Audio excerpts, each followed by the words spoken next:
Welcome back to the Comics Cube, everyone. And today we're talking DC Animated Universe Superman. So let's start with what you first thought of the series when you first saw it. Lamar. I was hyped for it. I mean, because we're coming off of the Batman series and all of that, and which you can't say enough about that series. Like it revolutionized like pretty much everything. Like the resonance is still felt from that series. So when I was like, when I heard that they were doing a Superman, when I was like, hey, I'm in. Let me check it out.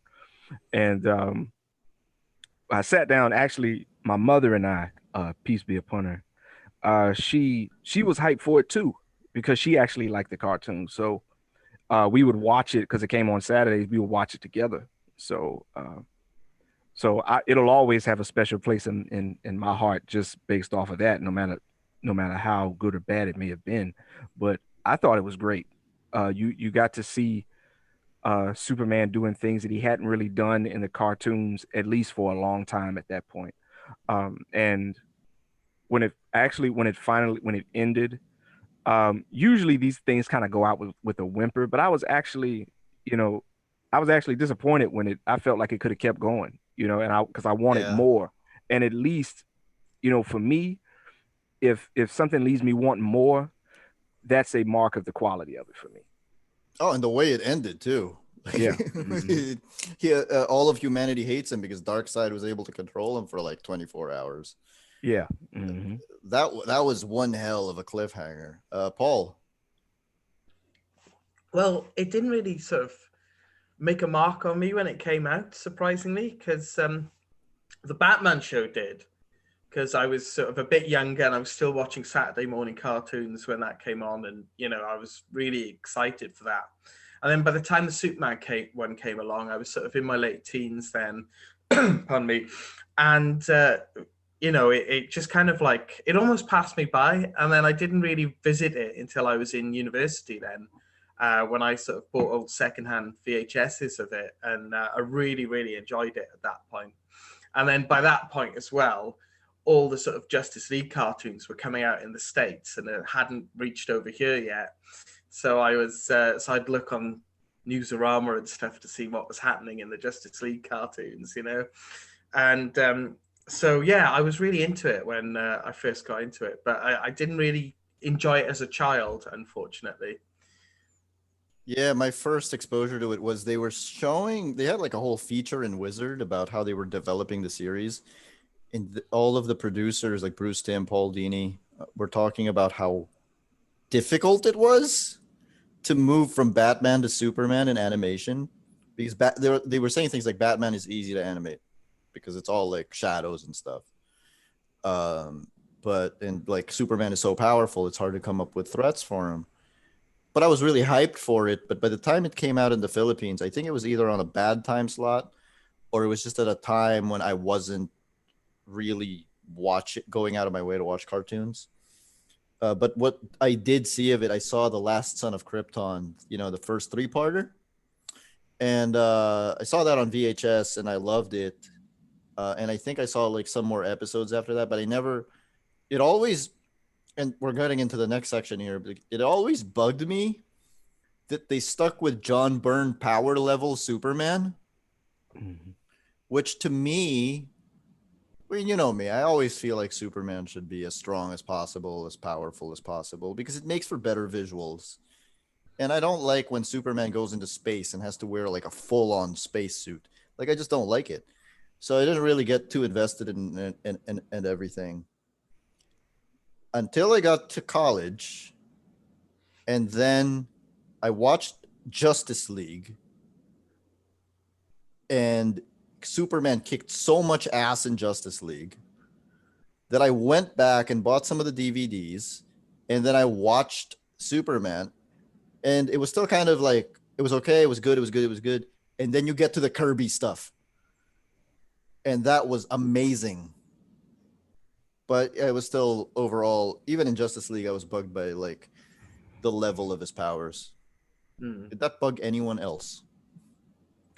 Yeah, I mean, it didn't bug me at the time when I first watched it, but it bugs me today more than it did then. Like, even in the John Byrne era in the comics, he never wore a full spacesuit in the comics. You know, when he exiled himself into space in the comics, he just had that little thing on his nose and his little belt, and that was all he needed. But and in retrospect, I guess what they were going for was more of a Fleischer thing than a John Byrne thing, maybe. But I don't know. I get the impression in retrospect that they didn't quite know how to do Superman, and they were worried about making him too powerful. That's the impression it gives me, and that they were so concerned that, oh, he must be in peril, he must be in danger, that they were too scared. And I think that sort of lack of ambition and that sort of cautiousness kind of marks the whole series now. But again, that's something in retrospect I've noticed, and it wasn't something I felt when I first watched them. Mm-hmm. Yeah, I think it's pretty apparent. Because even when you know how you were talking about how, you know, he has the belt and then he has the mouthpiece when he goes into space and stuff. I always thought that I understood what they were trying to do, but I just thought it was like completely unnecessary. Because and ultimately, even if you're telling Superman stories by himself, okay, but when he's with these other characters and he's in outer space, he's powered by the sun and he's in outer space and he's wearing a spacesuit, he just kind of becomes another guy, you know. And so I think that really hit home in the Justice League series when Amazo shows up and he has all of these evolutions and they send everybody out into space. And then when you pan out and it's like everybody's laid out and Superman's over in the corner in his suit and he's just kind of like floating there. I was just like, man, come on, man. Like, I get it, but it just kind of drove the point home for me. But ironically, the only one in the suit. He's the only one in the suit. The only one in the suit, right? And the funny thing about it is that it's ironic because Superman himself holds back a lot of the time. Mm-hmm. You know, obviously it wasn't intentional, but you see the actual creators doing something that Superman actually does. And a lot of times it's to Superman's detriment, you know, because then, you know, in the comics and things. So, yeah, I think just in general, you know, his power levels, the way they were handled, at least the way they were presented, except for in certain instances, you know, I think it kind of hindered both of those series a little bit. That's interesting to me, especially with the mention of the Fleischer stuff, because there's actually a series of model sheets that show the same characters, except in like 1940s designs. Mm-hmm. And Bruce Timm is quoted as saying, Superman makes a lot of sense in 1940. He doesn't really make a whole lot of sense in 1999. DC will tell you the same thing. They have a very hard time making him seem fresh and exciting. He's just been around for so damn long. I'm proud of the Superman show. It's very traditional. We did incorporate all the Kirby stuff, and we gave Jimmy Olsen baggy pants, and we had mecha-style robots instead of 1940s-style robots. But other than that, it's very true to the old-fashioned Superman. This makes me feel like they really had a difficult time figuring the show out, right? Like, when I read that quote, it was like, yeah, that makes so much sense, because it's like ironically, you know, Superman holds himself back. They were holding themselves back when they made this show, because they were so concerned, I think, with making it traditional and old-fashioned that they just hampered themselves, you know, and they held themselves back.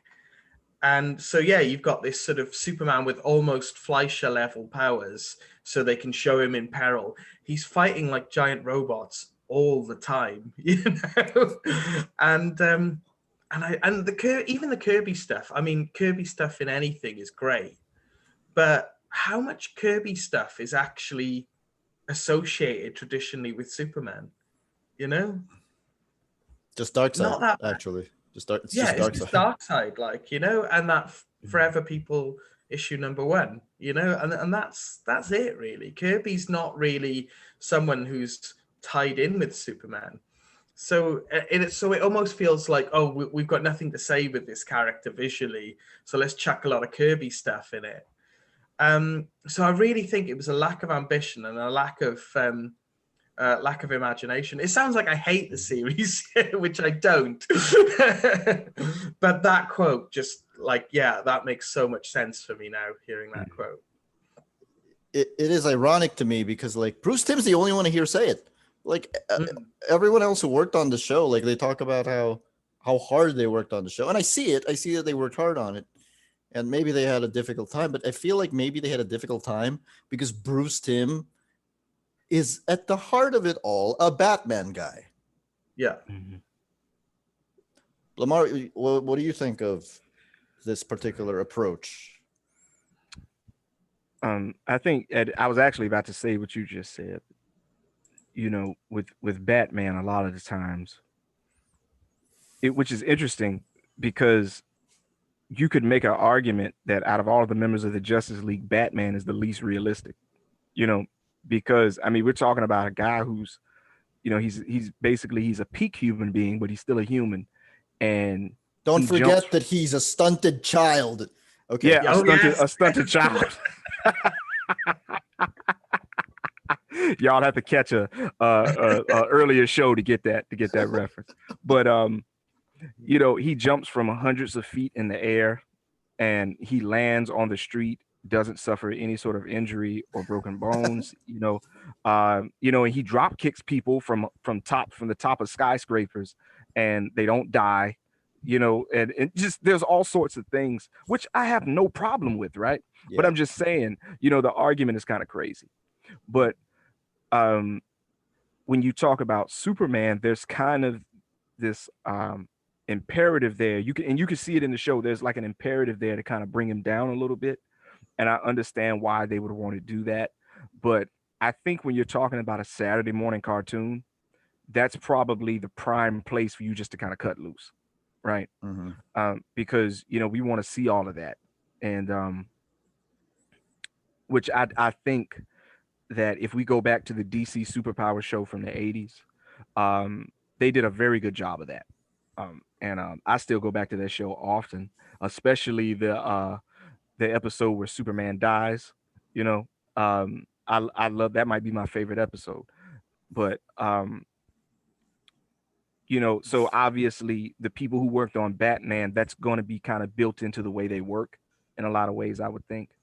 And sometimes, you know, when you, like coming up with challenges for Batman is kind of in a cartoon setting, especially, it's obviously it's easier to do, you know, because with Superman, if you stretch it too far, then it's like, it becomes like, why do we need anybody else then if we got this guy? Right. And so you don't want to do that because it's serial. So you want to keep people coming back. So you have to create this air where, you know, he's in danger, but not as in danger as the people he's trying to save. And obviously that's something that's, you know, can be difficult to do in a setting like that. I guess probably in comics, it may be a little easier, you know, but at the same time though, the show, like the quality of the show doesn't really suffer necessarily because of them trying to do this and trying to make things work. Like you said, you could tell they worked hard on it, like they didn't slack on it, you know. And I think that the attention to quality and stuff like that really helps the show. And when it comes to that, so even though it's like you might be like I don't know if that's kind of like, I don't know about that, but yo, I mean, it looks fantastic. I mean, at least you could say that, you know, and that goes a long way to the longevity of the show. It looks incredible. That's the thing with me, is I feel that if the show is a 10 out of 10 for what they're trying to do and the constraints that they set for themselves. I just feel like there's a whole other level they could have reached if they didn't have those constraints. Absolutely.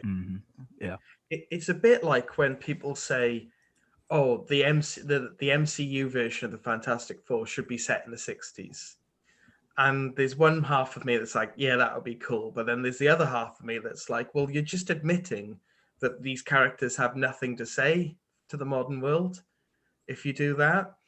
And And that's kind of what they did with Superman in this cartoon. They were like, oh, well, Superman's got nothing to say in the modern world, so let's not set him in the 40s, but kind of close to the 40s as we possibly can and make it traditional, you know? And there was just no attempt to sort of push it forward a bit, you know? And even with Batman, you know, there's a lot of sort of retro-ish kind of aesthetic to it and stuff, and a lot of callbacks to old comics, but I felt they pushed Batman forward in a way that they never did with Superman, really. Let's talk about someone who I think they did push forward when in Superman the animated series, and we say this about this character every single adaptation that we have, and that's Lois Lane. Lois is just like ahead of her time, regardless of what time it is, right? Yeah. I mean, if there's a character that works in any setting in Superman, even if you are of the opinion that Superman belongs in another era, which I'm not of that opinion, but even if you are of that opinion, you've got to concede that Lois works in any era because she's such a fantastic character.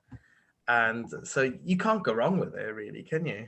She's so spunky.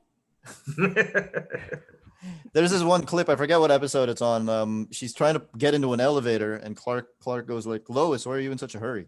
And she's like, "Well, I'm trying. There's a subway accident on this street and this street, and right now somebody might get killed, and it might be the maker of this goddamn elevator if I don't get in right now."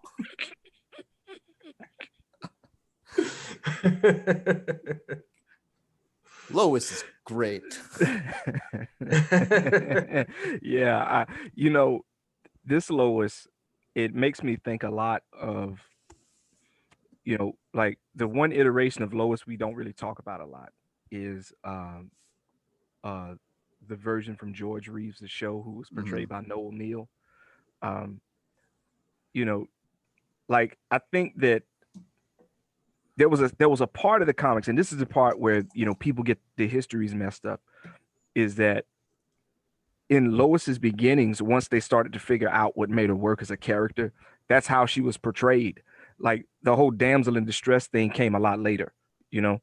So, which of course was to her detriment. By design after Wortham in the Comics Code. Yeah. So yeah, and I'll say it now, like the Comics Code was just, you know, but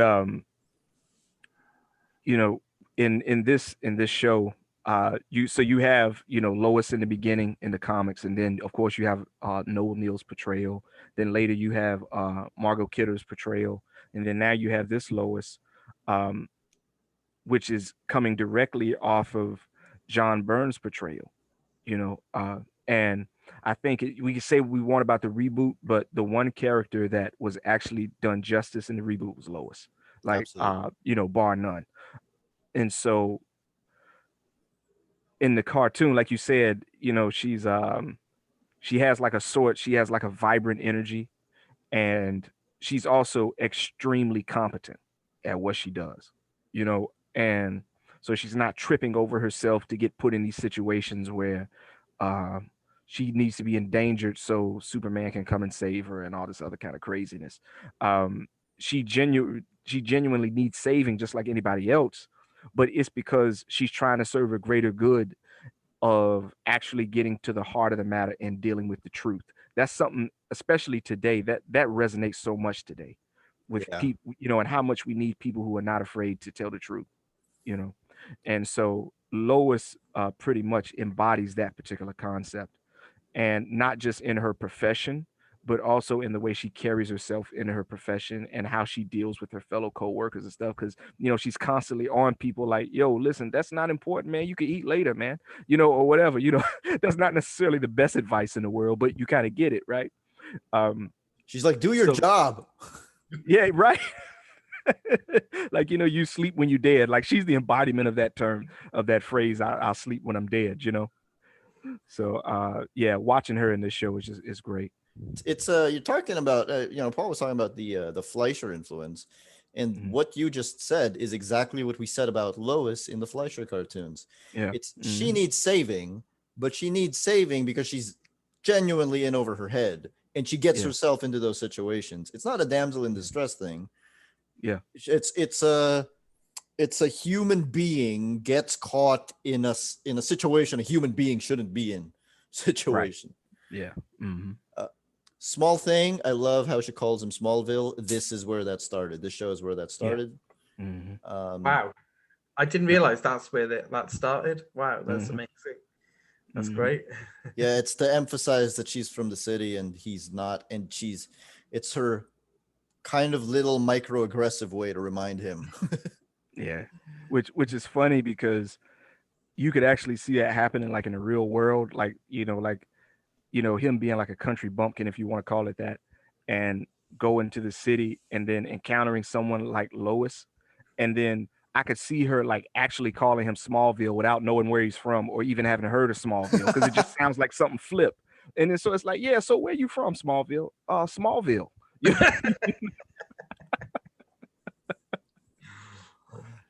And the other weird thing that they picked up from this cartoon is the purple eyes, which I've never really understood because nobody has purple eyes. It goes with her blouse.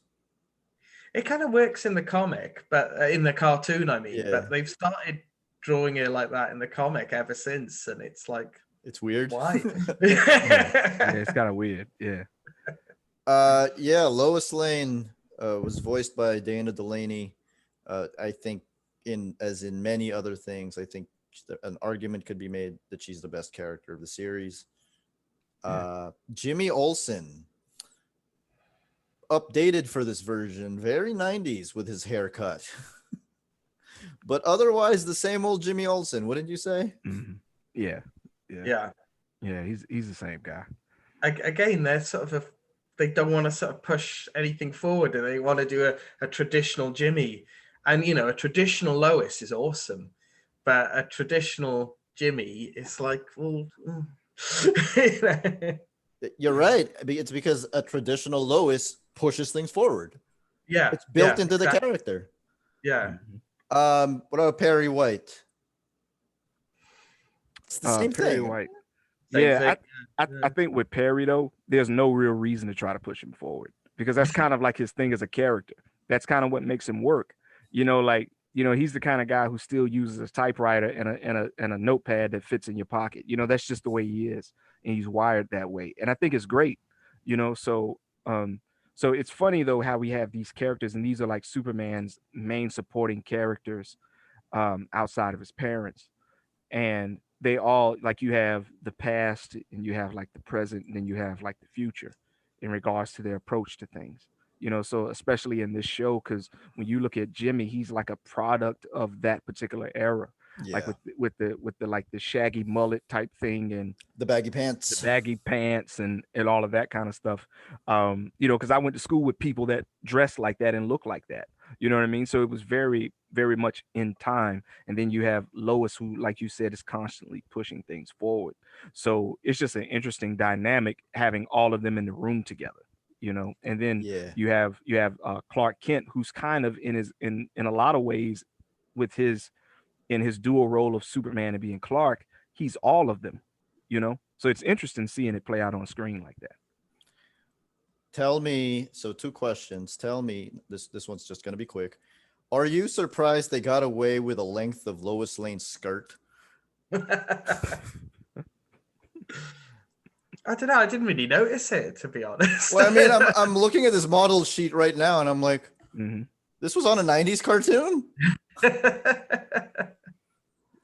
Because the model sheet has the 40s design and the 90s design, one on top of the other, and the 40s design like goes down to her knees.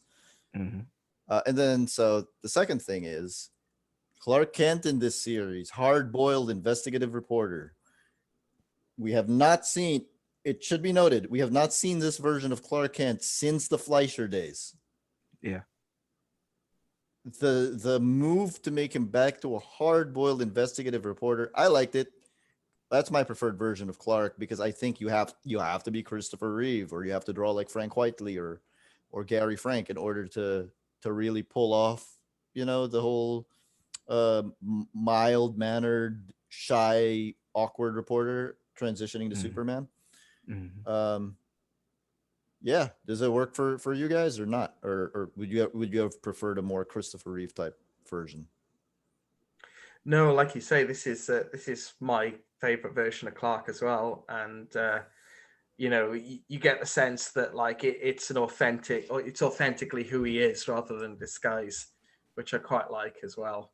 And yeah, can't fault it really. Yeah, I feel like, you know, when I go back over the different eras of Superman, the one that I always liked the most was, you know, the hard boiled type guy, because like he was kind of, what's the word I'm looking for? He wasn't necessarily hard boiled like some of the, like, you know, like those detectives, like when like somebody like Peter Gunn, for example. You know, he wasn't quite that, Yeah. right? But at the same time though, it you can't really stretch it that far, because then it just becomes an act that he's playing, because that's not really who Clark is. But he's very dedicated to his work. I mean, and that's a little bit of, you know, the Superman stuff leaking into him being Clark, so it just lets you know that that's really who he is, you know. um but like you said, I love the like Clark who's, you know, pretending to be kind of oafish and things like that, and clumsy. But it takes a certain type of skill level and talent to be able to portray that convincingly without it becoming a caricature, because Mhm. there's like a really fine line with that. And so, like you said, you have to have a Christopher Reeve, or you know, a Frank Quietly, or Gary Frank, or somebody like that who's able to pull it off and make it make sense. Not everybody's able to do that. So Yeah. this is the and there's a reason why this is the Clark that you constantly see. Like even in when you look at his first appearances, you know, in the early days of Action Comics and stuff, that's pretty much who he was, you know. So when they did the Fleischer adaptation in the cartoons and stuff, they basically literally, and that's part of what makes that cartoon so great. They literally just pulled it off the page of the comic, and boom, we Yeah. just gonna make it move for real. You know what I mean? So yeah, definitely the version of Clark Kent in this was about as true to it as I think you could get without it like going overboard, which in the 90s, you know, excess and overboard was like the thing. So so the fact that they were able to pull it off like that, I think that you know, they did a very good job of that. I want to make one more comment about the supporting cast before we move on. I'm surprised Lana Lang showed up once. Twice she had like maybe like a 1 minute role in like another episode, but she only Mhm. showed up once. And for somebody who was such a big part of the Superman mythos from the, I want to say the early 50s onwards, Mhm. that's very surprising to me. Mhm. Yeah, so I think Lana's quite a difficult character to do, though. In the comics, I think they've struggled with her since the 80s Yeah. because, you know, traditionally she was like Lois's love rival. Well, first she was Superboy's Lois Lane, mhm. and then she was Lois's love rival. And you can't really do that sort of two women fighting over a man's story these days without it seeming rubbish. And like I think, Archie can barely do it now, well, yeah. and that's his thing. Yeah. And like even John Byrne, like he reinvented her as a sister, which works, but then he also reinvented her as a creepy stalker as well, like, you Yeah. know, which didn't work. Yeah. And I Mhm. think Chuck Austin had a go at bringing back the sort of love rival between Lois and Lana in Action Comics. And I admire that he tried to do it, but it didn't really work that Mhm. successfully. Yeah. Like, you know. Yeah. Um, so yeah, she's a tricky one to do, I think. I agree. Yeah. It is Yeah. surprising. I feel like the fact her limited appearances in this cartoon kind of, put the nail in the coffin for Lana being a big character in the Superman mythos moving forward, with the exception of Smallville, Mhm. but that's because it was set in high school, and that's it. Mhm. Well, I think Lana has some of the problems that Jimmy has as well since Superman married Lois. Lois is his best friend, his confidant, his partner, his pal, because we realized these days Fair. that Superman's girlfriend can also be Superman's pal, which in the Yeah. 50s, they didn't really realize that. And so it becomes like, well, what is Jimmy's role? What is Lana's role now? Yeah. And I think they struggle with that. Mm-hmm. Yeah, and the interesting thing about Lana is, obviously, as we're talking about this, she's been underdeveloped as a character, and one of the reasons why is because she's so tied to Superman's beginnings, you know, and so it's like, how do you bring that forward and have it? And I'm talking before Lois and Clark were married, because obviously, like, that ship has sailed, right? Because you, with a character like Superman, you can't play on that playground, because it gets kind of crazy. But like before then, because she was so underdeveloped, like, there were lots of things you could do with her. And I think that's part of the problem, because every time they tried something, it never came off right. Like Agree. what Paulie was saying about Chuck Austin's run, it was like he did a lot of things with her, and then it ended up getting creepy. You know what I mean? So it's you know what I mean? So it's like where do you stop at, and where do you pull back, or where do you go forward from it? I don't really think they figured that out even yet, because you go back like 15 years ago, you remember she married Pete Ross, and he becomes look. Oh man, you didn't know that? I remember now. She did Okay, marry Pete Ross. Oh, so yeah, stupid. That was yeah, a whole thing where it was like, hey, we have no idea what to do with this with these yeah, characters yeah. anymore. Yeah, they married. She married Pete Ross, and then Pete Ross becomes the vice president when Luthor gets elected, and then she ends up becoming. You know what I mean? Like it just got real crazy. And then there was a part where Superman gets hurt, and he's like in Smallville, like resting up, and she goes there to see him, and she's talking about how, like, oh yeah, this is how you made me feel when we were younger, and all this other kind of stuff. Then the next thing you know, he's laying there, and like she goes in, and he's basically like unconscious, and she's Yeah. like making a play at him. And it's like, yo, you married to the vice president, and Luthor is the president. He's your husband's like boss. This is not a good look for you right now, right? So I was like, man, listen, Yeah. man, if y'all are gonna do this kind of stuff, man, just kind of like let her be, put her on the shelf for a while till y'all can figure something out, man. Because this is just, and so she suffers from that quite a bit, much in the same way that Jimmy did. But I think it's probably worse with her, I because think at so least too. Jimmy is in that vicinity where Superman is and where Clark is, like, all of the time. But they have to always bring Lana out of the cut, so And Jimmy, uh Jimmy is also just like a great plot device in case you want yeah, somebody to stumble into something and, yeah, and like trigger a whole story. You can't really do yeah, that with Lana. I, no, I might make the argument for another show altogether. I don't know that Lana would be better off if she moved to some other franchise as a supporting character for a completely different franchise. mm. Maybe, I don't know. Pair her up with Hal Jordan. Oh gosh. Well, Frank Miller kind of made her a Batman character, didn't he, in Dark Knight Returns? Yeah. She's Mhm. Yeah. Yep. isn't she? So Yep. The next 2 points, I'm just gonna blend them together because it's your favorite treatments of the villains and your favorite episodes. And I kind of feel like if we're gonna talk about the villains, we're gonna talk about the episodes they're in anyway. Yeah. So yeah, Paul. my favorite treatment of the villain, which is surprising this is because I've said that I'm not too keen on their overuse of robots, and my favorite villain is one who uses robots. But I really like Toyman. Yeah. Yeah, he's like he's just like the best version of Toyman, and I don't know how familiar you guys are with the character of Frank Sidebottom.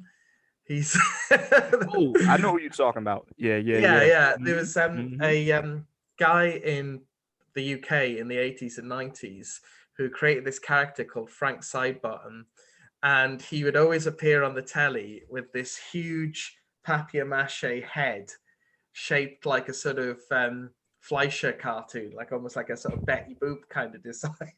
and he would just sing popular songs, you know, in this really sort of twee north of England fashion. and yeah, and he just popped up on the telly quite a lot in the 80s and 90s, and he was brilliant. And the version of the Toyman in this cartoon very much looks like Frank Sidebottom, with this giant creepy doll's head that he's wearing, you know, and this sort of weird voice. So I just love the idea of Superman going up against evil Frank Sidebottom. And it's so much more interesting that he's the son of Winslow Scott, and he's bitter that how Luthor treated his father, and so he's sort of corrupted his father's innocent work. That's so much more interesting to me than just this old man they've got in the comic that sometimes is silly, sometimes is a serial killer for some reason. And they actually bought this version of Toyman into the comics, but made him a robot, which was really weird because which is weird. He's like the creepy thing about him is that you never see his face, and it was the same with Frank Sidebottom as well. He never took his head off on telly. And whenever he was wearing the head, even when he was just on his own with the rest of the members of his band, he was always Frank. You know, and if members of the band, because his real name was Chris, if they called him Chris, he wouldn't respond if he was wearing the head. And then when they called him Frank, he'd start talking to them. And it's the kind of the same thing with this Toyman. You never see what he looks like underneath that head. And I love that. It's brilliant. Toyman does something very important in Justice League, which we will talk about later. Oh, yeah. Oh, yes, he does. Yes, he does. Yeah. Lamar, aside from, so your favorite episodes are the Toyman episodes? Is that what you're saying? Yes, but there's another Superman-related episode that trumps that, involving Toyman as well. But I suspect we may talk about it later on. I'm sure we will. Justice League episodes, yeah. Lamar, your favorite treatment of a villain and your favorite episodes. Okay. Well, before I do that, Paulie, wasn't in the comics, when Toyman was in serial killer mode, was he like a serial killer of children? I can't remember. Yeah, he killed children, and he killed Cat Grant's son, Adam. Yeah, there you who go. Had been Yeah, who had been a recurring character for about 10 years up until that point.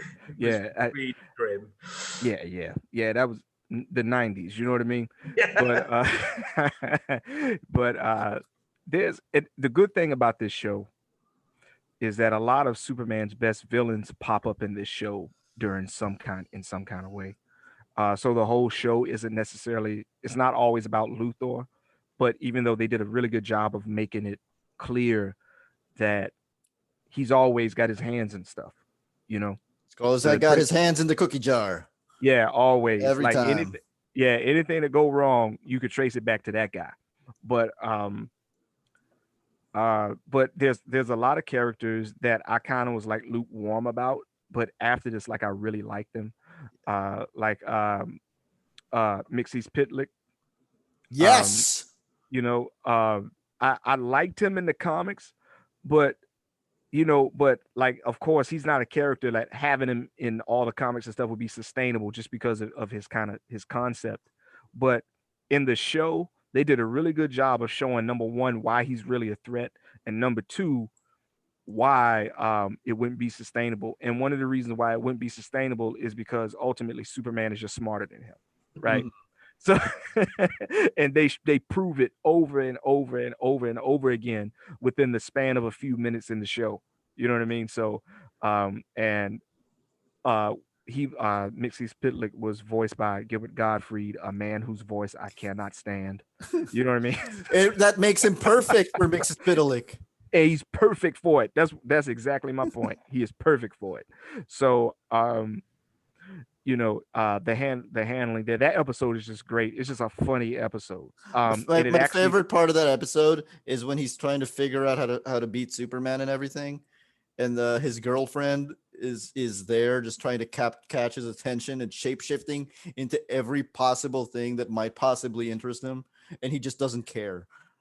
yeah, he doesn't care. Like he's so focused on Superman. And for those of y'all who've never seen this, um, think about the mayor's secretary on the Powerpuff Girls. To kind of bring it up a little bit. This is kind of like that whole motif. And even though you don't really see her face, like talking about it, that whole motif is basically like what his girlfriend is, but you actually see her face. And obvious, she's a fifth dimensional imp, so obviously she's an alien. But yeah, he wants nothing to do with her because if and because he's so fixated on Superman. And there's a lot of metatextual stuff you can take away from that I'm just not going to get into. but, but yeah, Nixie Spillick, that episode was great. It's really funny and it calls back a lot to his first appearance in the comics, quite a bit. And also I really liked like when they got into the Jack Kirby stuff and Calabac Yeah. shows up. Oh Um, man. I really liked Calabac in this cartoon. They did a really good job of conveying how powerful he was and also how stupid he is, right? So, Look, because it's hard to make a Kirby design better, but I yeah, feel like they did, like the way they had him hunched over hmm, and like, really kind of gorilla like proportions. yeah, hmm, I thought that was really, yeah, really showcased how compact he was. yeah, hmm, yeah, yeah, Didn't Worf and do his voice as well. what's that? Didn't Worf do his voice as Yeah, well? hmm, Oh, yeah, really? yeah, he was great. Yep. It's great. Mhm. Okay. Yeah, yeah. So yeah, that stuff where they're fighting like the glad, like you said about him being compact, like the way that he moved and stuff, and the way that he threw punches and all of that. He wasn't throwing punches at these crazy angles, like they were like really close to his body, and like everything was a haymaker. There was like no finesse whatsoever. So all of that plays a part, like in the way that his character comes off. You know, um, so like for them to like introduce a lot of the Kirby stuff and to do it that way. And like you said, they kind of play with the designs and play up certain elements of the character's personality and the way that they approach things and incorporate it into the design. It was great, because most shows they'll just take it and kind of put it there. And it's almost like a copy paste job from the comics sometimes. And it can be a little off putting, when they don't take, but it goes back into them saying how hard they worked on making the show great, and so it's in things like that it really paid off. My favorite modernization of a villain is Lex Luthor, but I feel like this is one of those things. He didn't. It didn't pay off. Like he didn't have like a big master plan where everything paid off because Darkseid came in and upstaged him completely. Yeah. But I feel like when I hear Lex Luthor, when I read Lex Luthor, Clancy Brown's voice is the one in my head. Yeah. The other one that I really love is, you already said it, it's Mixospitalik. Yeah. Because Gilbert Gottfried as Mixospitalik is like, oh man, if this guy showed up in the real world, I would hate him so very much. Go away. The other, I'll point out also, Volcana and Livewire. I believe they were created for the show. Yeah. And they're great. Like visually speaking, they're great. I feel like they could have been fleshed out more in terms of their motivations and everything. But visually speaking, that's something that could totally work in the comics, and I think they already have brought in Livewire in the comics. Another one is Mercy Graves, which I thought was a great addition to Lex Luthor. Yeah. Although it's pretty clear that they were trying to recapture Lightning in a Bottle with Harley, which was never going to happen. Yeah. And then my other favorite episodes, I love the Late Mr. Kent, where Superman is being an investigative journalist. And I love the ones with the guest stars. Yeah. I just like the ones with the guest stars, especially um, Kyle Rayner, because at the time I remember people saying that you couldn't make an adaptation of Kyle Rayner because it was too heavily dependent on Hal Jordan. And what they did was they basically made Hal Jordan an artist and named him Kyle Rayner. I thought that was really funny. I'm like, oh yeah, that's a good way to do it. But you did mention, Lamar, the Kirby stuff, and to me, I think that's when the show kicks up another notch. We didn't mention the supporting character in earlier when talking supporting characters, but we have to mention Dan Turpin. Yeah. Visually speaking, in this cartoon is visually based on Jack Kirby. And he meets his demise at the end of a two-parter called Apocalypse Now, where Orion shows up, and then Darkseid shows up, and then they all fight. Superman actually gets captured. Dan Turpin tells Darkseid to hell with you, and then Darkseid kills him with the Omega Beam. Yeah, talk to me about the Kirby stuff, guys. There's only a handful of it. Well, it's like I said earlier. It's great. On the one hand, it's great because it's Kirby stuff, and they're great characters, and they look amazing. But on the other hand, it's like I said, Kirby did the Jimmy Olsen series. There was Forever People #1. Darkseid has become a recurring Superman villain. But apart from that, it's like Kirby's not that associated with Superman as you would think he was if you just watched this cartoon. And it kind of feels like, we don't know what to do with this other than base it on the Fleischer thing. So let's bring a lot of Kirby stuff in.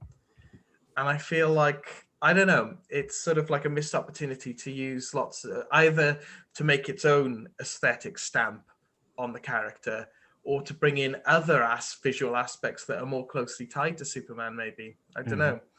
But yeah, I don't really understand, other than it looking great, why there's so much Kirby stuff in there, I guess.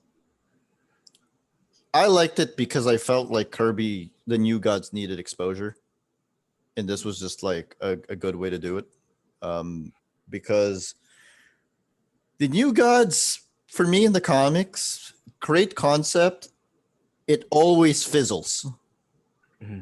And they're too good a concept to stay that way. So that's why I liked it. I mean, I get where you're coming from, but that's why I liked it. And it gave us Darkseid, because Darkseid was going to show up anyway at some point. Lamar. Well, one thing I want to say, since you kicked it off with Dan Turpin, who is a character that I love. I know recently they did a retcon where they made Dan, the Newsboy League or whatever, the Boy Commandos, I think is what they're called. He's an adult version of the character Brooklyn now. So they retconned it and made Brooklyn is Dan Turpin now. Yeah. Which I think was dope. That actually makes sense. That makes sense. Makes a lot of sense, right? Yeah, I thought so too. Yeah. So Dan Turpin is this character, like going back to what we were saying about Lois, in these cosmic level events and things throughout his history as a character. He's always the street level character that's in the thick of all this crazy stuff and takes the brunt of the attack. That's something that happens over and over and over again. So we see it in the cartoon. We also see it, of course, in Final Crisis, where he's actually basically possessed by Darkseid. But I think my favorite scene of his, there's a scene like in the Funeral for a Friend stuff where, like, when Superman in the comics, when he has his death and stuff, so it's like there's this guy who's like getting on his nerves, like talking behind his head or whatever, and I can't even remember like what he was saying or whatever, but he was just like, all right, man, that's it, I'm done. So he just turns around and hits the guy in the stomach and drops him. So I'm like, this is great. He's like, look, you got to think about who Superman is and who he is to us. You're not going to ruin this with your trash, right? And so I think even that kind of resonates like on a very like on a primal level, because that's just the kind of character he is. He's all about action. So in that spirit of Superman, he's a great street level character to run ideas and stuff through. But going back to the Kirby stuff, um, Superman obviously he's a good character to run those ideas through because he's not just a hero for Metropolis or for America or even for Earth at this point. Like he handles universal threats and he goes to other places to deal with stuff. So it's you kind of want to see that somewhat, but I think when they take it too far, like I said, it gets to the point where it's like, okay, why do we even have these other guys? Like even the other members of the Justice League, like why do we have him if he can do all of this, right? So there's a fine line to toe. But in this series, I think how many because there were two storylines, I think, right? And they were like 2 episodes apiece or something like that. Yeah, it was Apocalypse Now where they show up. Darkseid had been showing up in the background Yeah. prior to that. Yeah. But it was Apocalypse Now where Orion shows up and then Darkseid captures Superman and kills Dan Turpin. Yeah. Which, by the way, before we go on, I was kind of my mind was kind of blown when I first saw that episode, and they gave him a Jewish funeral, which I don't think I've ever seen in like anything pop culture, like anything pop culture related. I've never seen them talking Yiddish or Hebrew like ever. Yeah. So I thought that was interesting. Yeah. And also a great line from Superman there, which was in the end, the world didn't really need a Superman, just a brave one. Yeah. And then the second one was the series finale, which is Legacy, which is Darkseid brainwashing Superman into believing he's his adopted son. And Superman gets captured by Luthor and Cadmus. Well, they're not called Cadmus yet, and then he goes back and fights Darkseid on Apocalypse. Yeah, those are the two. Yeah, there's a lot of visceral images in that one, especially like you have these like these heralds when Superman comes out in the armor, and they have the Superman like symbol on the flag, and he comes out, and he's wearing the armor and stuff like that. And so like that's just kind of crazy. It's like it's letting you know, okay, look, this ain't good, right? And so a lot of those motifs, I think when they played with them properly, they were able to take Superman and convey, like, even with the power levels and stuff, how we had talked about his power levels were reduced. They were, by that time, they were able to convey like what kind of threat he would be if he just went rogue, right? Yes. And so they did a very good job at that, and they used the Kirby stuff to do that, which I thought was appropriate, because there's a lot of those characters that Kirby created that you can interact with Superman, and it totally works, But and so I think that because it's one of those things. Kirby stuff is just so visually like powerful, like you want to see it all the time, but then you also know and understand that. Like if they were to take the whole show and just make it be Kirby stuff, the show would suffer for it. Of course. And it wouldn't be Superman. It wouldn't be a Superman show. Yeah. It would just be Kirby stuff with Superman elements in it, which would be great. I wouldn't have a problem with that, but it just wouldn't be the Superman show anymore. Because that's how powerful his ideas are. But I think they kind of knew that, to their credit. It seems like they knew it, but just generally speaking, like.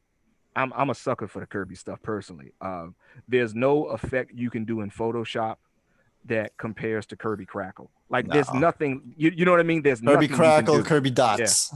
Yeah. It's nothing you can do in none of that stuff that even compares. Like even when it's not doesn't have the color on it, it just exudes power, So seeing a lot of that stuff and incorporating even that into it, man, it was great, Here's what I'll say. The very last episode of this cartoon, Apocalypse Now, has the very first So it's exactly what you say. Superman is shown to be a very, very high level threat to humanity. It's got the first ever kiss, the only kiss between Superman and Lois in the entire series, and it's done in like silhouette, and it's got one of the best fight scenes in all of animation, which is Superman versus Darkseid at the end, which ends with Darkseid about to shoot the Omega beams and Superman just blocking it with his hands. Mm-hmm. And it's got what I feel is a very deep moment where Darkseid is already laid out on the ground, and then Superman is like telling all of the Apocalyptians, "You're free." And then they pick up Darkseid, and he's like, "Let me help you, Master. Let me help you, Master." And Darkseid is like, "You may be, you may be Superman, but here, I am God." Yeah. And I feel like that says a lot about society. It's certainly resonant in 2020 now. But my point is, Paul's talking about them holding themselves back. They actually cut loose in this last episode. And that's why I'm going to make the argument that Superman was better and more accurately represented in Justice League than he was in Superman the Animated Series. I agree with that. Yeah, definitely. Yeah, I agree with that. Yeah. Like, even you could tell that they were having a difficult time too the first season, because like they were still trying to figure out his power levels and everything. He'd get beat up all the time. But by the second season, which starts with him fighting Darkseid and kicking Darkseid's ass, like I feel like I think that was the moment where I was like, oh my god, they completely got him now. Right? Yeah. What do you guys think of Superman in Justice League? And Justice League Unlimited? This is what I referred to earlier on. My all-time favorite DCAU Superman appearance is the two-parter episode written by Dwayne McDuffie, Hereafter. Just amazing. Just like, absolutely fantastic. I think that's season 2, isn't it? It's season 2, yeah. Yeah. And it's weird that I've been going on so much about like, oh, Superman's powers should be more, but in this episode, of course, he loses his powers. But then, of course, it's when he gets them back at the end, it's amazing. Yeah. It's a moment. Yes. It's a moment. But even when he doesn't have his powers, he's like fighting wolves with a homemade like sword in like a post-apocalyptic landscape. It's like the coolest thing you could ever imagine. I'll tell you what, like depowered Superman with lower power levels kind of annoys me because I feel like they're holding themselves back. Unpowered Superman is amazing. That's it. That's what I'm thinking. Yeah, you're right. Yeah. It's a bit like Jeff Johns' Superman and the Legion of Superheroes story, which he hasn't got his power all the way through that, but he's still really hard. And then at the end, he gets his power back, and it's like, oh yes, it's on. And it's a bit like that in this. Like, it's exactly like that in this. Yeah. I'll point out, Toyman kills him in this one, so that's the thing we were talking about earlier. Yeah. And Toyman kills him. That's great. And obviously, Batman refusing to accept he's dead is really sweet as well. I feel like there's a moment in there too that kind of shows how nuanced you could write Superman, because they're all happy Superman is back at the end, and then Batman refuses to say anything, and then Superman says like, and Wonder Woman says, "Don't mind him, he's as sad as the rest of us," and Batman goes, "No, I didn't believe you were actually dead," and then Superman just goes, "Thanks." And that's when, like, it's like Superman. And that's when I was like, Superman. They talk about Superman being a Boy Scout, but he's not really a Boy Scout. He's just controlled. He's just he just restrains his emotions and his actual reactions, because he's actually an adult. Yeah, not a stunted child. Exactly. Yeah, so that's it for me in Justice League. Um, yeah, I think you could certainly make the argument that they really nailed Superman's characterization. Especially in what we are talking about the dark side fight. Yeah. Because I know we're going to talk about this later, so I'm not going to really go a lot into it. But it's interesting to see the way the dark side fights in both series, and the way that they were played, because both of them are fantastic, you know. But like the one in the Superman series, at the time I was like, wow, So it's like where do they go from here, you know? But like you said, there was this moment where like you just had this, you're sitting there and you're just like you can feel the tension building up. And then it's just like he just kind of Superman does what he does, and it's like I've been waiting for you to do this the entire time this show has been on. You know what I mean? But it's great. So there's a payoff there because I think they finally were like, okay, listen, let's just do it, right? And so, sometimes the best things like that they come when the people doing them want to see it too, you know. So there's that moment. It's kind of like George Perez doing JLA Avengers. Like everybody wanted to see him do that. So there's no way that Mark Alessi would have just been like, nah, man, you can't do that. Nah, Absolutely. because yeah, we know that. Let's not be crazy. Everybody want to see him do it. So with this right here, I'm pretty sure that everybody who worked on that show was like, man, we just want to see him beat the brakes off this guy, you know. And so a lot of that goes into it, and it's in the end product, like it's clear to see. They also do this thing in the first season of Justice League Unlimited where they kind of tease Superman into becoming an authoritarian figure. Yeah. And that was a thing where, like, it feels to me like if you didn't really know what to do with Superman, how to move him forward in the most negative way possible to show that he can't do it. Yeah. And I Mm-hmm. thought that was brilliant, Yeah. actually. Mm-hmm. Here's one of the last lines he says in Justice League Unlimited. And I feel like this goes to a lot of what we were talking about. So he's beating up Darkseid and he says, Batman won't quit as long as he can still draw a breath. None of my teammates will. Me, I've got a different problem. I feel like I live in a world made of cardboard, always taking constant care not to break something, to break someone, never allowing myself to lose control, even for a moment, or someone could die. But you can take it, can't you, big man? What we have here is a rare opportunity for me to cut loose and show you just how powerful I really am. And there's a part of me that was going, where's this been?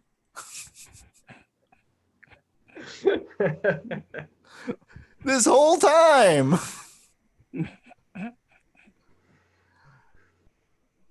Yeah, it's funny because it's like when he finally hits Darkseid and he knocks him through a few buildings and stuff. And it's funny because the visuals they use, like, Darkseid is like this big giant thing. And so when Superman hits him, like his arms and legs are out like this, and he's twirling as he's like going through buildings and stuff. And it's like this dude, he can't get himself together. Like I don't even think he expected that. But it's like, yeah, you go get this work today. You know what I mean? So yeah, it was great. It was great. The dialogue and everything leading up to that was just fantastic. There's another line that Bruce Timm said. I wish I had the exact quote, but I think it was something to the effect of, "The coolness of Superman is directly correlated to the quality of his animation." Mm-hmm. And it Yeah. feels like a no-brainer thing to say, but I feel like it's true. I feel like you could do a lot of the Batman animated series stories with maybe like less fluid animation or whatever. Like you could take a hit, the mood might suffer a little bit or whatever. But with Superman, like the more motion that you have, again, like we said, Fleischer's Superman is one of the best animated series of all time. So like the more motion that you have, the more of a choreography that you have, the Mm-hmm. more it'll come through. Yeah. Is it? Yeah. I think when we go back to the Fleischer brothers, Superman, like we were talking before, like when he's Superman, he's always in motion. Like he's constantly going from one thing to the next, and he's doing it quickly, you know. So he's not like this lumbering presence. Like, I mean, he's constantly moving, he's jumping from here, he's grabbing this person and going over here and doing that. And so when you're in the era where Superman just outright flies, you have to convey that sense of quick motion, you know, and when you cut corners with it, like it suffers in a way that it makes the character like suffer, you know, and it really like it lags the character in a lot of ways. And with Superman, everybody's so critical of him. There's no real room for error when it comes to that stuff.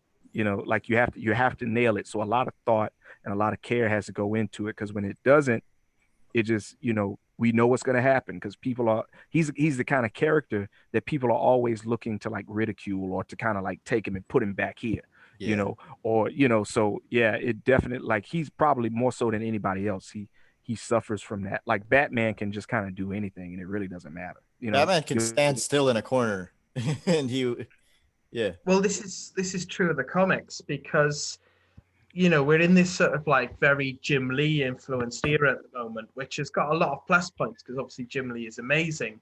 But, Jim Lee, when he draws Superman for covers and stuff, he draws him a lot of the time posing on the side of a building. And that works for Batman, but it doesn't work for Superman because, like you said, Superman's always in motion. He's a man of action, literally. So you got up Superman punching through a wall or something, that's when or busting out of chains or something. I don't know, anything.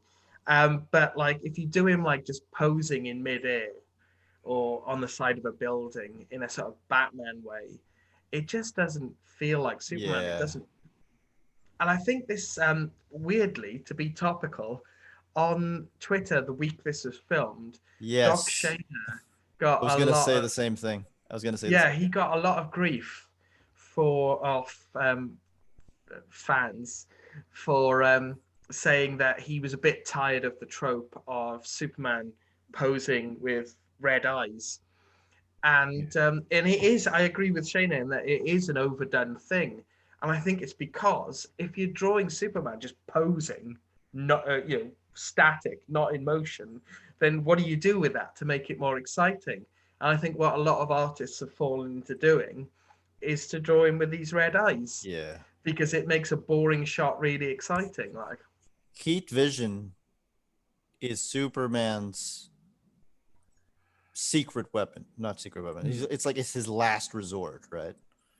So for him to just be like badass posing with red eyes, it feels like it doesn't get the character. yeah. Yeah. And it's like if you want to if you need to do that to make your pose more exciting, maybe you should just do a different pose, Yeah.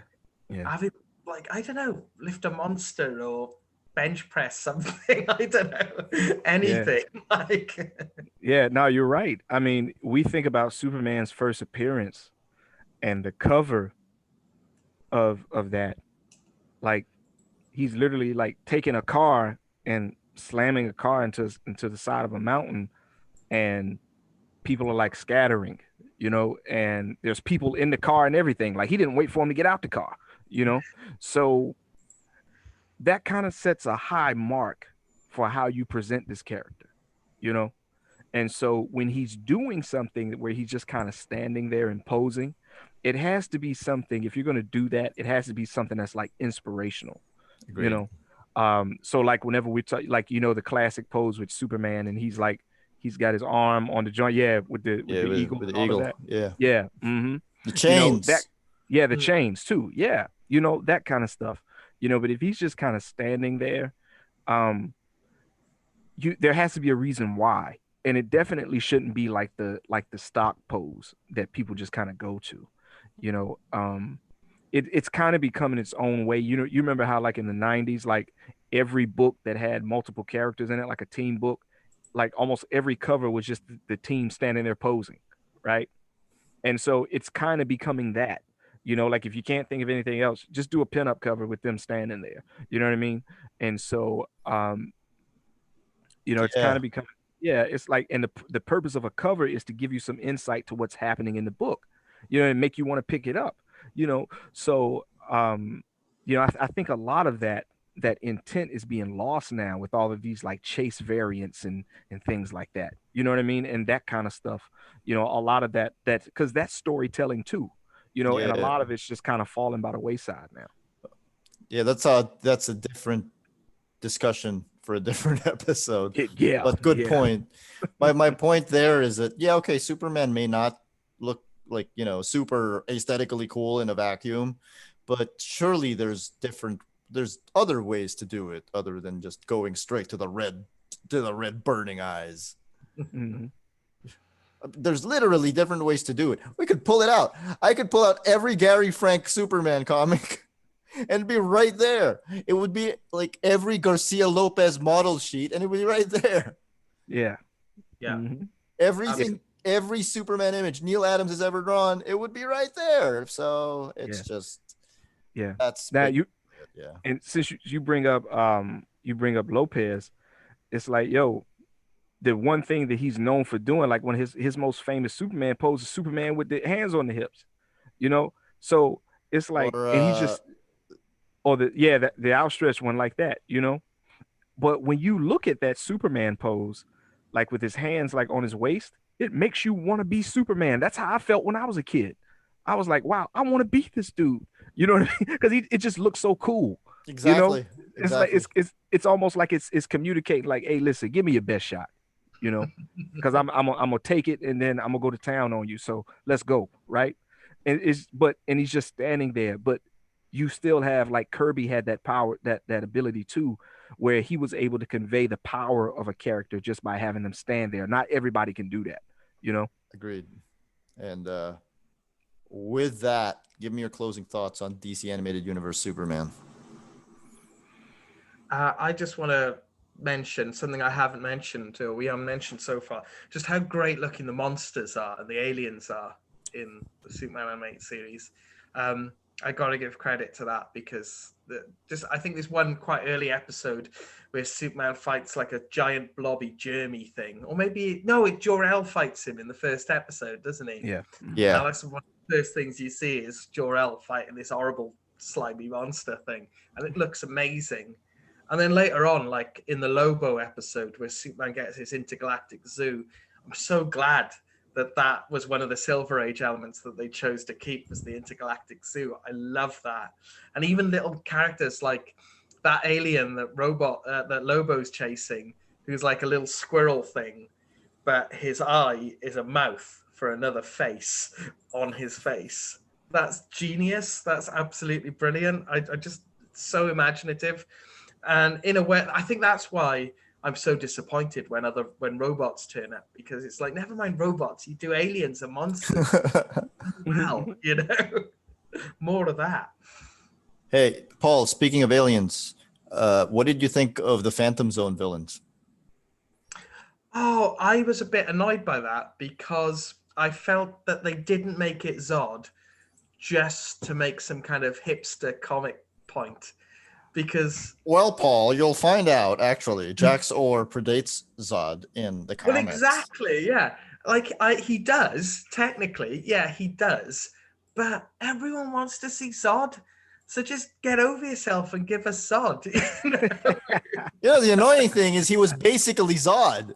He was Zod. Just call him Zod. Never mind. You're like, oh well, actually, this character appeared before Zod. It's like, yeah, we know. We don't care. We want to see Zod. You know.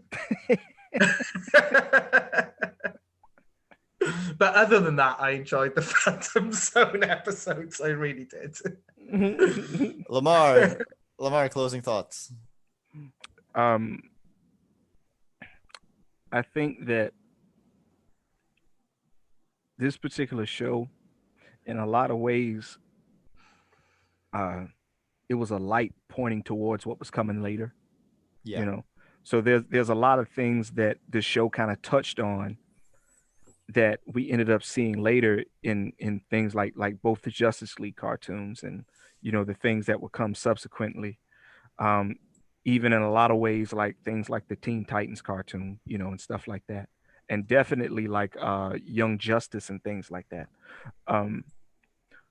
And if going back and looking at it again, like as I was preparing for this, it holds up really well for a 20-year-old cartoon. Yeah. And nowadays, cartoons will come out, and this is not like an old man rant type thing, but just sometimes things are treated as being disposable, you know and so like they'll put things out just to kind of get numbers and things like that, and with no real care to the product. Sometimes you see that a lot, especially it's because you can produce cartoons on your own now. If you're just one guy, if you have enough time on your hands, you can do it.